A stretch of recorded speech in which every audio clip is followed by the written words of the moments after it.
మన ప్రభువును ప్రియ రక్షకుడును అయిన యేసుక్రీస్తు ఘనమైన నామములో గాస్పెల్ టీవీ ప్రేక్షకులైన మీ అందరికీ ప్రభు పేరిట నా హృదయపూర్వక వందనాలు. సియోను స్వరం అనే ఆధ్యాత్మికమైనటువంటి ఈ ప్రోగ్రాంను చూడడానికి టీవీ ముందు కూర్చున్న మీ అందరూ ధన్యులని నేను భావిస్తూ ఉన్నాను. ఎందుకనగా గడిచిన కాలమంతా కూడా ఆయన మహాకృపను బట్టి ఆయన ప్రేమ చేత మనము కాపాడబడి మరొక నూతన దినములో ప్రవేశించడానికి ప్రభు మనెడల చూపిన కృపను బట్టి స్తోత్రం కలుగునుగాక.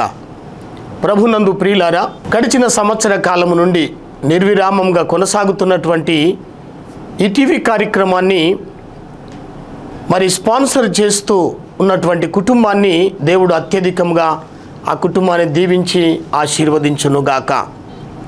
కనుక నా ప్రియమైనటువంటి సహోదరి సహోదరులారా, యేసుక్రీస్తు ఘనమైన నామములో ఈ విధంగా మరి టీవీ కార్యక్రమాల ద్వారా ఎంతోమంది మేలు పొందుతూ ఈ కార్యక్రమాల్ని క్రమం తప్పకుండా వింటూ ఉన్నటువంటి మీ అందరికీ కూడా మరి ప్రభు పేరట నేను ఎంతో కృతజ్ఞుడను. దేవుడు మిమ్మల్ని అత్యధికంగా దీవించి ఆశీర్వదించునుగాక. దేవుని మహాకృప చేత మరి సమయమందు వాక్యంలోనికి వెళ్ళకముందు మీ అందరి కోసం నేను ఒకసారి ప్రార్థన చేస్తాను. దయచేసి నాతో ప్రార్థనలో ఏకీభవించాలని ప్రభు పేరట మనవి చేస్తూ ఉన్నాను. ప్రేమమయుడవైన తండ్రి, మహాపరిశుద్ధుడవు, ఉన్నవాడవు, అనువాడవు, అద్భుతాలు చేయువాడవు తండ్రి, ఇదిగో ఈ యొక్క సమయమందు టీవీ ద్వారా మరనేకుల ముందు నిలబడి దేవుని వాక్యమును బోధించడానికి నీవిచ్చిన కృపను బట్టి స్తోత్రం. నీవు కృపా సమృద్ధి గల దేవుడవు తండ్రి. కనుక ఇటు సమయమందు గడిచిన సంవత్సర కాలము నుండి నిర్విరామంగా కొనసాగుతున్నటువంటి ఈ టీవీ కార్యక్రమాలను స్పాన్సర్ చేస్తున్న కుటుంబాలను ప్రత్యేకంగా యేసుక్రీస్తు పేరట నేను దీవిస్తున్నాను. వారి కుటుంబ అవసరతలు తీర్చబడునుగాక, వారి ఇంటిలో అద్భుతాలు జరుగునుగాక, వారి హృదయాల్లో దేవుని ప్రేమ కుమ్మరించబడునుగాక, వారి యొక్క జీవితాల్లో మేలు వెంబడి మేలు, కృప వెంబడి కృప జరుగునుగాక, కుమ్మరించబడునుగాక అని ప్రార్థన చేస్తూ ఉన్నాను. ప్రభ, మరి తండ్రి అయిన దేవ, అల్పుడను దీనుడను నేను నా ద్వారా ఈ టీవీ మాధ్యమము ద్వారా ఎంతోమంది వాక్యము వింటూ బలపరచబడుతూ ఆదరించబడుతూ ఆధ్యాత్మికంగా ప్రోత్సహించబడుతూ ఉన్నటువంటి ప్రతి కుటుంబాన్ని, ప్రతి బిడ్డను ఆశీర్వదిస్తూ ఉన్నాను. ప్రభా, మేము ఎల్లప్పుడూ కూడా జీవము కలిగిన దేవుని సన్నిధిలో నీ కృపలో ఎదిగిన బిడ్డలముగా మేము ముందుముగాక, వర్ధిల్లినటువంటి బిడ్డలముగా మేము ముందుముగాక. ఎందుకనగా దేవుని మాట మమ్మల్ని బ్రతికించున్నది, నీ మాటలు విన్నవారు బ్రతుకుతారన్నావు. ఆ విధంగా ఈ సమయమందు దేవుని మాటలు వినబోయే మేము నీ మాటలు మా హృదయములో భద్రపరచుకొని వాటి ప్రకారముగా జీవించేటటువంటి కృప మాకందరికీ దయచేయండి. ఈ సమయమందు టీవీ ముందు కూర్చొని ఈ ప్రార్థనలో ఏకీభవిస్తున్న ప్రతి బిడ్డను యేసు నామములో దీవిస్తున్నాను. అనేకులు ఈ సమయంలో ఎంతోమంది కృంగిపోయినారు, బలహీనులైనారు, అస్వస్థత చేత బాధపడుతున్నారు, అయ్యా అనారోగ్యం చేత బాధపడుతున్నారు, ఆర్థిక ఇబ్బందుల చేత బాధపడుతున్నారు, శ్రమలో ఉన్నారు, దుఃఖములో ఉన్నారు, శోధనలో ఉన్నారు, ఇరుకులో ఉన్నారు, ఇబ్బందులో ఉన్నారు. వారందరినీ యేసుక్రీస్తు పేరట నేను నీ బలమైన స్థలకు అప్పచెప్తున్నాను. ఇప్పుడే నీ స్వస్థపరిచే శక్తి ప్రభావము ప్రతి బిడ్డను తాకునుగాక. యేసు నామములో వారికి విడుదల, స్వస్థత, నెమ్మది, సమాధానాన్ని ప్రకటిస్తూ ఉన్నాను. మీ ఆత్మచేత నింపండి, అభిషేకించండి. ఈ సమయం ముందు దేవుని మాటలు వినటానికి మేమందరం కూడా మా హృదయాలను, మా మనస్సులను సిద్ధపరచుకొని క్రమముగా దేవుని మాటలు నాయన మరి శ్రద్ధ కలిగి నీ మాటలు విందుముగాక. మరి వినగల చెవులను, గ్రహింపగల హృదయాలను ప్రతి వారికి దయచేయండి. దేవుని మాటలు అందిస్తున్న నా ద్వారా నన్ను నీ నోటి బూరగా వాడుకొని మీరే మహిమ పొందమని ఘనత, మహిమ, ప్రభావాలు మీకే సమర్పించుకుంటున్నాం. ఈ యొక్క కార్యక్రమాలను నిజామాబాద్ సియోను సహవాసం వారు సమర్పిస్తుంటుండగా మరి సంఘమును అత్యధికంగా ఆశీర్వదించి సంఘ బిడ్డలను దీవించి మహిమా, ఘనత, ప్రభావాలు మీరు పొందమని నజరేయుడవగు యేసుక్రీస్తు పరిశుద్ధ నామమున ప్రార్థించి స్తుతించి వేడుకుంటున్నాము తండ్రి, ఆమెన్. ప్రభునందు నా ప్రియమైనటువంటి సహోదరి సహోదరులారా, యేసుక్రీస్తు మహాకృపను బట్టి మనము దేవుని యొక్క వాక్యమును క్రమం తప్పకుండా వింటూ ఎన్నో దీవెనలు పొందుతున్న మీరు, మీ ద్వారా వస్తున్నటువంటి స్పందన, మరి మీరు మేలు పొందిన వెంటనే మరి మీరు ఫోన్లో నన్ను సంప్రదించవచ్చు, నాతో నేరుగా మాట్లాడవచ్చు. మీ ప్రార్థన అవసరతలు, మీ ప్రార్థన విన్నపములు మాకు తెలియజేయచ్చు. మా సంఘము ప్రార్థన బృందము ప్రతిరోజు క్రమం తప్పకుండా ఉదయం 6 గంటల నుండి సాయంత్రం 6 గంటల వరకు క్రమం తప్పకుండా గంటకు 2 చొప్పున 12 గంటలు 24 మంది నిర్విరామంగా ప్రత్యేకంగా ప్రతిరోజు ప్రార్థిస్తూ ఉన్నారు. కనుక మీ ప్రార్థన అవసరతలు మాకు తెలియజేయండి. తప్పకుండా దేవుడు మిమ్మల్ని దీవిస్తాడు, ఆశీర్వదిస్తాడు, అభివృద్ధిపరుస్తాడు. దేవునికి మహిమ కలుగును గాక. ఈనాటి వాక్య ధ్యానాంశం నిమిత్తమై మనం చదువుకున్నటువంటి మనం ధ్యానించబోయే అంశము ఎండిపోయిన అంజూరపు చెట్టు. ఎండిపోయిన అంజూరపు చెట్టును గురించి మనము కొన్ని నిమిషాలు దేవుని యొక్క వాక్యాన్ని మనము గ్రహించుదాం, విందాము. పరిశుద్ధ గ్రంథములో నుండి మార్కు రచించినటువంటి సువార్తలో 11వ అధ్యాయములో 20వ వచనం నుండి 26 వచనాల వరకు నేను ఈ లేఖన భాగాన్ని చదువుతాను. ఒకవేళ మీ దగ్గర బైబిల్ ఉన్నట్లయితే చూసుకోనండి, లేకపోతే శ్రద్ధగా వినాలని నేను ప్రభు పేరట మనవి చేస్తూ ఉన్నాను. ప్రొద్దున వారు మార్గమున పోవుచుండగా ఆ అంజూరపు చెట్టు వేళ్ళు మొదలుకొని ఎండియుండుట చూచిరి. అప్పుడు పేతురు ఆ సంగతి జ్ఞాపకమునకు తెచ్చుకొని, బోధకుడా, ఇదిగో నువ్వు శపించిన అంజూరపు చెట్టు ఎండిపోయినని ఆయనతో చెప్పెను. అందుకు యేసు వారితో ఇట్లనెను, మీరు దేవుని యందు విశ్వాసముంచుడి. ఎవడైనను ఈ కొండను చూచి నీవు ఎత్తబడి సముద్రములో పడవేయబడుమని చెప్పి తన మనసులో సందేహింపక తాను చెప్పినది జరుగునని నమ్మిన ఎడల వాడు చెప్పినది జరుగునని మీతో నిశ్చయముగా చెప్పుచున్నాను. అందుచేత ప్రార్థన చేయనప్పుడు మీరు అడుగుచున్న వాటి నెలను పొంది ఉన్నామని నమ్ముడి, అప్పుడు అవి మీకు కలుగునని మీతో చెప్పుచున్నాను. మీకు ఒకని మీద విరోధమేమైనను కలిగి ఉన్నడలా మీరు నిలువబడి ప్రార్థన చేయనప్పుడెల్లను వాని క్షమించుడి. అప్పుడు పరలోకమందున్న మీ తండ్రియు మీ పాపములను క్షమించును. దేవుని ఘనమైన నామమునకు మహిమ కలుగును గాక. ఒకానొక సమయమందు యేసుక్రీస్తు వారు యెరూషలేం దేవాలయమునకు వెళ్ళినప్పుడు యేసు ప్రభు వారు దేవాలయమును శుద్ధి చేసిన ఆ సందర్భములో మరి అంతకుముందు వచనాలు గనక చదువుకున్నట్లయితే అదే 11వ అధ్యాయములో మరునాడు వారు బేతనియ నుండి వెళ్ళుచుండగా ఆయన ఆకలిగొని ఆకులు గల ఒక అంజూరపు చెట్టును దూరము నుండి చూచి దాని మీద ఏమైనాను దొరుకునేమో అని వచ్చెను. దాని ఎద్దుకు వచ్చి చూడగా ఆకులు తప్ప మరేమీ కనబడలేదు. ఏలైనగా అది అంజూరపు పండ్ల కాలము కాదు. అందుకు ఆయన, ఇక మీదట ఎన్నటికి నీ పండ్లు ఎవరునూ తినకుందురుగాక అని చెప్పెను. ఇది ఆయన శిష్యులు వినిరి. యేసుక్రీస్తు వారు దేవాలయాన్ని శుద్ధి చేసి మరునాడు వారు బేతనియ నుండి వెళ్ళుచుండగా, అంటే వెళ్ళినప్పుడు దేవాలయం దగ్గర బేతనియ దగ్గరగా దానిని ఆనుకొని దగ్గరలోనే ఉంటుంది కనుక ఆయన బేతనియలో మరి ఉండే సమయం అది. అప్పుడు ఆ గ్రామము నుండి మరొక ప్రాంతమునకు వెళ్ళుచుండగా ఆయన ఆకలిగొని ఆకులు గల ఒక అంజూరపు చెట్టును దూరము నుండి చూచి దాని మీద ఏమైనను దొరుకునేమో అని వచ్చెను. ప్రభు అయినటువంటి యేసుక్రీస్తు వారు ఆ చెట్టు వద్దకు వెళ్ళి చూచినప్పుడు దానికి కొమ్మకు ఆయన చూచినప్పుడు ఒక్క పండు కూడా, ఒక ఫలం కూడా దానికి కనబడలేదు. అందుకని ప్రభు ఏం చేశాడంటే అక్కడ, అందుకు ఆయన, ఇక మీదట ఎన్నటికి నీ పండ్లు ఎవరును తినకుందురుగాక అని చెప్పాడు. ఇది ఆయన శిష్యులు విన్నారు. ఈ సంఘటన జరిగిన తర్వాత కొంత సమయం అయిన తర్వాత, ఒక రోజు అయిన తర్వాత ఇక్కడ మళ్ళీ మనము గమనించుకుంటే ప్రొద్దున వారు మార్గమున పోవుచుండగా, మళ్ళీ రిటర్న్ జర్నీ మార్గమున పోచుండగా ఆ అంజూరపు చెట్టు వేళ్ళు మొదలుకొని ఎండి ఉండుట చూచిరి. అప్పుడు పేతురు ఆ సంగతి జ్ఞాపకమునకు తెచ్చుకొని, ప్రైజ్ ద లార్డ్, యేసు ప్రభు వారు గడిచిన కాలంలో ఏమి మాట్లాడాడో చెట్టును గురించి, ఆ చెట్టు వద్దకు వెళ్ళి ఏమి చేశాడో అది జ్ఞాపకం తెచ్చుకున్నాడు మరి పేతురు గారు. ఈ పేతురు జ్ఞాపకమునకు తెచ్చుకొని అంటున్నాడు, అప్పుడు వారు మార్గమున పోవుచుండగా ఆ అంజూరపు చెట్టు వేళ్ళు మొదలుకొని ఎండి ఉండుట చూచిరి. కంప్లీట్గా అంతకుముందే ఆ చెట్టు మీద ఆకులు మరి నిండుగా ఉన్నవి, పచ్చగా ఉంది, చెట్టు నిండా ఆకులే ఉన్నవి, కానీ ఎలాంటి ఏ విధమైనటువంటి ఫలాలు అక్కడ లేనటువంటి పరిస్థితి మరి గమనించడం జరుగుతుంది. అందుకని ఆ చెట్టుని శపించాడు ప్రభు. ఇక మీదట నీ చెట్టు ఫలాలు ఎవడు కూడా తినకుందురుగా అని చెప్పగానే వేళ్ళు మొదలుకొని పూర్తిగా చెట్టు ఎండి ఉండుట శిష్యులు చూచారు. అప్పుడు ఇక్కడ మరి యేసు ఆయన శిష్యులు ఎండిపోయినటువంటి ఆ అంజూరపు చెట్టును మరలా చూచారు. యేసు మాట చొప్పున ఆ చెట్టు వేర్ల నుండి ఎండిపోవడము చూసి పేతురు ఆశ్చర్యపడ్డాడు. యేసుక్రీస్తు వారు ఏ కార్యములు చేసినా ఆశ్చర్యంగానే ఉంటవి. ఆయన మాట్లాడే మాటలు ఆశ్చర్యం, ఆయన చేసే కార్యాలు ఆశ్చర్యాలు.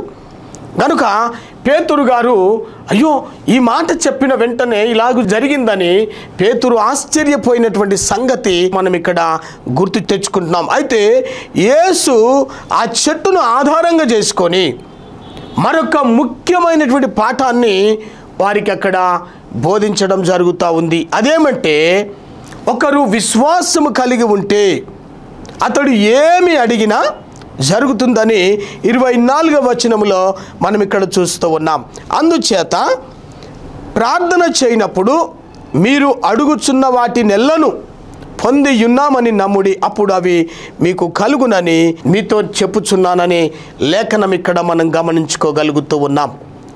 ఇక్కడ మరి ఏది అడిగినా అంటే విశ్వాసముతో ఒక చెట్టుని ఎండిపోమ్మని చెబితే అది ఎండిపోతుంది. వెళ్ళి సముద్రంలో పడమని చెప్పి ఒక కొండతో చెబితే అలాగే జరుగుతుంది అని వాక్యం చెప్తుంది. దీని అర్థం ఏమంటే విశ్వాసముతో ప్రార్థిస్తే దేవుడు దేనినైనా చేయగలడు. దేవునికి స్తోత్రం కలుగును గాక. నిజంగా దేవునికి సమస్తము సాధ్యమే. అదే మార్కు సువార్త 10వ అధ్యాయం 27వ వచనములో మనం గమనించుకోగలుగుతాం. ఇక్కడ యేసు వారిని చూసి ఇది మనుషులకు అసాధ్యమే కానీ దేవునికి అసాధ్యము కాదు, దేవునికి సమస్తము సాధ్యమే అనెను. దేవునికి అసాధ్యమైనటువంటి కార్యం అంటూ ప్రపంచంలో ఏది లేదు. మరి ఆయన ఎదుట ఎలాంటి సమస్య ఉన్నా, ఎలాంటి బాధలున్నా, ఎలాంటి ఏ విధమైనటువంటి గడ్డు సమస్యలున్నా కూడా దేవునికి అసాధ్యమైనదంటూ ఏది కూడా లేదని ఇక్కడ వాక్యములో ప్రభు సెలవిస్తూ ఉన్నాడు. కాబట్టి ఇక్కడ మనం ఏది అడిగినా దేవుడు ఇస్తాడని చెప్పడం లేదు. కానీ మన ప్రార్థనకు జవాబు కావాలంటే, జవాబు రావాలంటే కొన్ని షరతులు ఇక్కడ నెరవేర్చబడాలి, కొన్ని షరతులు నెరవేర్చాలి. మనం యేసు ప్రభు ఆయన చెప్పినటువంటి ప్రార్థన యొక్క విధానము గురించి కొన్ని షరతులు ఉన్నాయి. మొట్టమొదలు మనము విశ్వాసరహితమైన ప్రార్థన, దాని ద్వారా ఏమి సాధించలేము. అంటే విశ్వాసం లేకుండా ప్రార్థన చేసినట్లయితే దాని ద్వారా ఏ విధమైనటువంటి ఆన్సర్ మనము అంటే జవాబు పొందుకోలేం, సాధించలేం. రెండవది మనము దేవుని చిత్త ప్రకారం ప్రార్థన చేయాలి. విశ్వాసం లేకుండా ప్రార్థన చేస్తే ఏమి సాధించలేం. రెండవది మనము దేవుని చిత్త ప్రకారం ప్రార్థన చేయాలి. యోహాను రాసిన మొదటి పత్రిక 5వ అధ్యాయం 14-15 వచనములో ఈ విధంగా వ్రాయబడింది. ఆయనను బట్టి మనకు కలిగిన ధైర్యం ఏదనగా ఆయన చిత్తానుసారంగా మనం ఏది అడిగినను ఆయన మన మనవి ఆలకించును అనున్నది.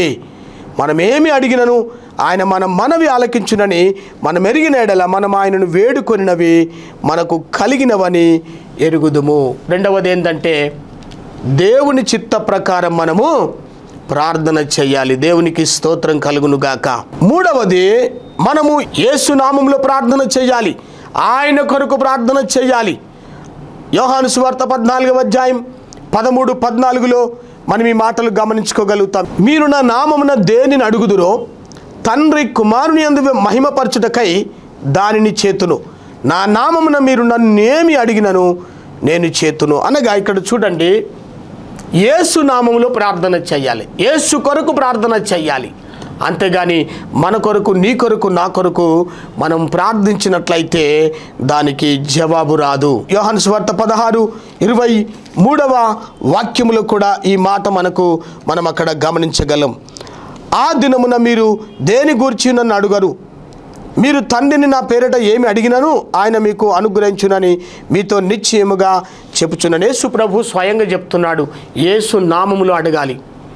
మూడవది యేసు నామములో మనము అడగాలని ఇక్కడ వాక్యం చెప్తుంది. నాలుగవది మనము క్రీస్తులో ఆయన మాటలు మనలో నిలిచి ఉండాలి. మనం క్రీస్తులో ఉండాలి, ఆయన మాటలు మనలో ఉండాలి.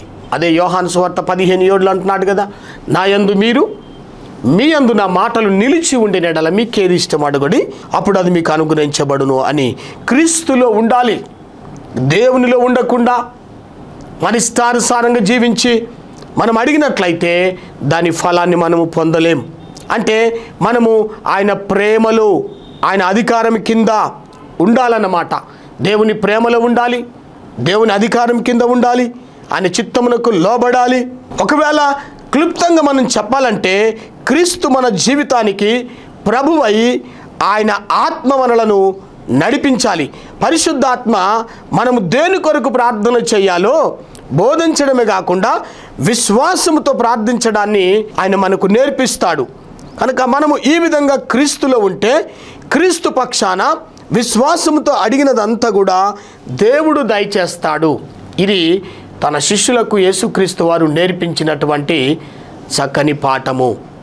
ఈ అంజూరపు చెట్టు ఎండిపోయిన దాని విషయంలో ప్రభు వారికి ఒక గొప్ప పాఠము నేర్పించాడు, ఒక గొప్ప బోధన వారికి చేయటం జరిగింది.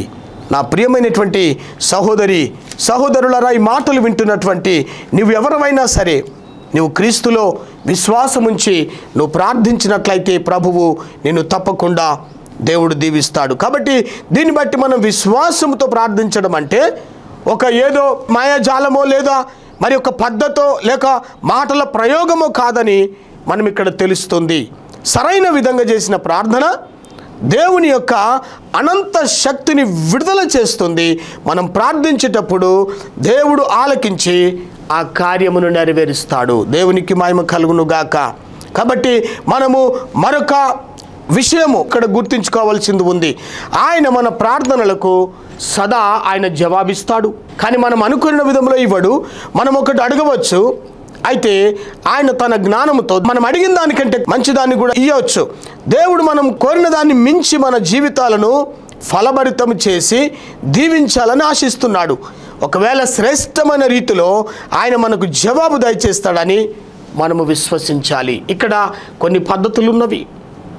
మీరు ఏమన్నా అడగండి, విశ్వాసముతో అడగండి అని ప్రభు ఇక్కడ గొప్ప పాఠమును నేర్పిస్తారు. ఇక్కడ 24వ వచనములో మీరు అడిగినవన్నీ పొంది ఉన్నామని విశ్వసించుడి, దేవునికి స్తోత్రం, అప్పుడు మీరు వాటిని పొందుదురు అని చెప్పాడు. దేవుడు తప్పక మన ప్రార్థన వింటాడు, ఆలకిస్తాడు, జవాబు కూడా ప్రభు మనకిస్తాడు.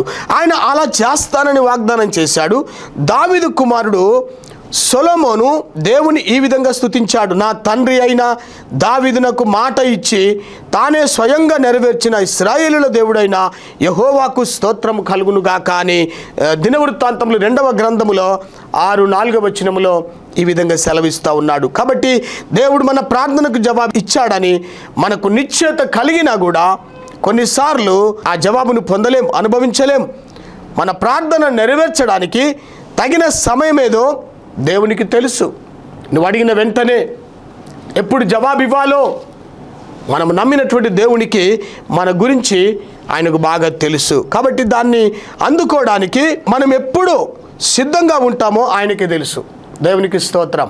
అడిగి ఊరుకుంటాం కానీ ఆయన ఎప్పుడు ఇవ్వాలి అది ఆయనకు తెలుసు. మనం ఎప్పుడు పొందుకుంటామో కూడా అది మన ప్రభు అయినటువంటి దేవునికి తెలుసు. Praise the Lord. కాబట్టి జవాబు పొందే వరకు మనం ఎట్లుండాలంటే విశ్వాసముతో ప్రార్థిస్తూనే ఉండాలి. ఈరోజు నీ విశ్వాస జీవితం, నీ ప్రార్థన జీవితం ఎలా ఉంది? నా ప్రియ సహోదరుడా, ఒకరోజు ప్రార్థన చేసి మానేస్తున్నావా? క్రైస్తవ జీవితము ప్రార్థన అతి ప్రాముఖ్యమైనటువంటిది. ఏ విధంగా మన శరీరానికి శ్వాస ఎంత అవసరమో ఆత్మీయ జీవితానికి, క్రైస్తవ జీవితానికి ప్రార్థన కూడా అంతగా అవసరమైంటూ ఉన్నది. కనుక ప్రియులారా, మరి ఈ విధంగా మనం సిద్ధపడి దేవుని సన్నిధానంలో మరి ఆయనకు తెలుసు కాబట్టి జవాబు పొందే వరకు మనం విశ్వాసంతో ప్రార్థిస్తూ ఉండాలి. ఏలియా వర్షము కొరకు 7 సార్లు ప్రార్థన చేయవలసి వచ్చింది. మొదటి రాజులు 18వ అధ్యాయం 41 నుంచి 45 వరకు కనుక మనం అక్కడ చూసుకుంటే మన మనవి అంగీకరింపబడినదన్న నిశ్చయత ఉన్న మనము ప్రార్థిస్తూనే ఉండాలి. అంటే ప్రార్థన ఆపొద్దు. ప్రియమైన సహోదరి సహోదరుడా, నీ విశ్వాస జీవితంలో, ప్రార్థన జీవితంలో నువ్వు ప్రార్థనలో ఆగిపోయావా? నువ్వు సాగిపోతూ ఉండాలి, ప్రార్థిస్తూనే ఉండాలి. దానిని మరి సాక్షాత్తు మనం అనుభవించే వరకు లేకుంటే పొందేంత వరకు కూడా ప్రార్థన చేస్తూ ఉండాలి. ప్రార్థనకు జవాబు పొందడానికి విశ్వాసము కావాలి. రెండవది ఓర్పు కావాలి, దీర్ఘశాంతము కావాలి. లూకాసు వార్త 18వ అధ్యాయం మొదటి 8 వచనాలను చూసినట్లయితే మనం గమనించుకోగలుగుతాం. ఒక బీద విధవరాలు తనకు తన ప్రతి వారికి కలుగుతున్నటువంటి ఆ సమస్య గురించి ఒక అన్యాయస్తుడైన న్యాయాధిపతి యొద్దకు వెళ్ళి తరచుగా వెళ్ళిన సందర్భమును మనం అక్కడ గమనించుకోగలుగుతాం. అనేక దినాలు వెళ్ళింది, అతడు కొంతకాలం ఒప్పలేడు. కానీ ఆమె ఊరుకోకుండా ప్రార్థిస్తూనే ఉన్నది. ఈరోజు నా ప్రియ సహోదరుడా, నీ కుటుంబంలో నువ్వు ఎదుర్కొంటున్న శోధనలకు, సమస్యలకు, నీకు ఎదురవుతున్న పోరాటములకు ప్రార్థన చేయుట ప్రారంభించిన నీవు ఆగిపోతున్నావా? ఒక్కసారి గ్రహించుకో. మనం విశ్వాసంతో ప్రార్థన చేయాలి, దేవుని చిత్తమును బట్టి ప్రార్థన చేయాలి. దేవుడే మన జీవితంలో రాజుగా, ప్రభువుగా ఉన్నట్లుగా ఆయనకు లోబడాలి. ఆ విధంగా ఉండి మనం ప్రార్థించినట్లయితే తప్పకుండా దేవుడు మన ప్రార్థనకు దేవుడు జవాబిస్తాడు. ప్రైజ్ ద లార్డ్, హల్లెలూయా. కనుక ఒకవేళ మన ప్రార్థనకు జవాబు ఆలస్యమైనట్లయితే మన జీవితంలో ఏదన్నా ఆటంకం ఉండవచ్చు. కాబట్టి మనము స్వపరీక్ష చేసుకోవలసిన అవసరం మనకుంది. కొంతమంది ఎంత ప్రార్థన చేసినా జవాబు రాదు. మన బ్రతుకులో, మన జీవితంలో ఏదైనా కూడా ఆటంకాలు, అభ్యంతరాలు, పాపము దాగి ఉన్నట్లయితే దాని విషయంలో కీర్తనకారుడు అంటాడు, 66వ కీర్తనలో 18వ వచనములు అంటాడు, నా హృదయములో పాపముంచుకొని ఎడల ప్రభువు నా మనవి వినకపోవును అని కీర్తనకారుడు దావీదు భక్తుడు మాట్లాడుతూ ఉన్నాడు. కనుక మనము ఒకవేళ ఏ విధమైన పాపము, శరీర సంబంధమైనటువంటి పాపాలు చేయకపోవచ్చు నా ప్రియ సహోదరి సహోదరుడా. మనము అందుకే అక్కడ రాస్తా ఉన్నాడు 25లో, మీరు ఒకరి మీద విరోధమేమైనను కలిగి ఉన్న ఎడల మీరు నిలబడి ప్రార్థన చేయనప్పుడెల్లా వారిని క్షమించడు. ఎవరినైనా క్షమించలేని స్థితి కూడా కనుక మన లోపల ఉన్నదేమో. పాపం అనగానే ఇంకా ఏదో రకమైన పాపం కాదండి, ఇతరులను క్షమించలేని జీవితం కూడా అదొక పాపం. ఇలాంటి ఆటంకాలు మన జీవితంలో ఏదైనా ఉన్నాయేమో అని మనం సెల్ఫ్ ఎగ్జామినేషన్, స్వపరీక్ష, సొంతగా మనం పరీక్షించుకున్నట్లయితే, మనల్ని మనం సరి చేసుకున్నట్లయితే ప్రభు తప్పకుండా మనకు దేవుడు జవాబిస్తాడు. ఫలవంతమైనటువంటి ప్రార్థన కొరకు యేసు ఇక్కడ మరొక షరతు, 5వ షరతు దేవుడు ఇస్తూ ఉన్నాడు ఇక్కడ. అదేమంటే ప్రార్థనకు జవాబు దొరకాలంటే ఎవరి మీదనైనా కష్టము లేకుంటే బాధ ఉంచుకున్నట్లయితే, మనం ఎవరినైనా క్షమించకపోతే దేవుడు ఆ ప్రార్థన ఆలకించడని వాక్యములో ప్రభు సెలవిస్తాడు. ఆ విధంగా చేయకపోతే దేవునికి అవిధేయులం అవ్వడమే అవుతుంది. కనుక ఆ దావీదు భక్తుడు ఆ విధంగా అన్నాడు. కాబట్టి మనము ఒకరినొకరు క్షమించని ఎడల దేవుడు మన ప్రార్థన వినకపోవడమే కాదు, మనలను క్షమించడానికి కూడా ఇష్టపడడు. దేవునికి స్తోత్రం కలుగును గాక. కాబట్టి మన ప్రార్థనలు చెప్తాం, మనము మన రుణస్తులను క్షమించిన ప్రకారం దేవుడు మన రుణములను క్షమిస్తాడని మత్తయి సువార్త 6వ అధ్యాయములో 12వ వచనంలో మనం ఇక్కడ గమనించుకోగలుగుతాం. మొదట మనము దేవుణ్ణి సమీపించి క్రీస్తులో విశ్వాసం ఉంచినట్లయితే ఆయన మనల్ని క్షమిస్తాడు. ఆ తరువాత దేవునికి అవిధేయులమై ఇతరులను క్షమించకపోతే దేవుడు కూడా మనలను క్షమించడు, మన ప్రార్థన వినడు. కనుక ఇక్కడ ఎండిపోయిన అంజూరపు చెట్టును గురించి దేవుడు ఈ లోతైనటువంటి అనుభవాన్ని, ఒక అద్భుతమైన పాఠాన్ని వారికి నేర్పిస్తున్నాడు. చెట్టు ఎండిపోయింది.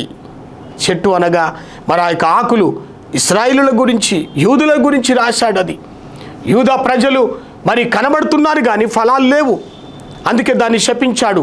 అందుకే దాని విషయంలో మరి వాక్యములో ప్రభు సెలవిస్తూ ఉన్నాడు.